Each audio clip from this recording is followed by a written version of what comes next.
আব্বা চাচা ওমা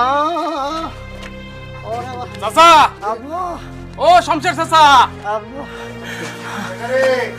চাচা আমি খোকা একটু বাইরে আসেন আব্বা খোকা ওরে বোকা বানা দিছে আব্বা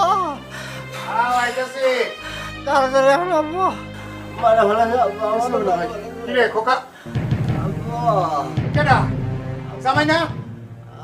এই অবস্থা কেন কেডা করছে এই অবস্থা কেন কি হয়েছে আর মারা আব্বা কেডা মানে হয়েছে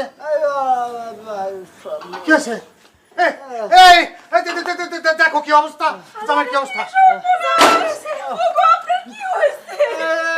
খোকা আমারে বোকা বানা চাচা চাচা ওই রাইতের বেলা ওই আমার বাড়িতে গরু চোর ঢুকছিল বুঝছেন তো গরু চোর ভয়ে ঠেলায় গ্রামের মধ্যে ওই যে জঙ্গল দিয়ে পালাইছে আপনার জামাই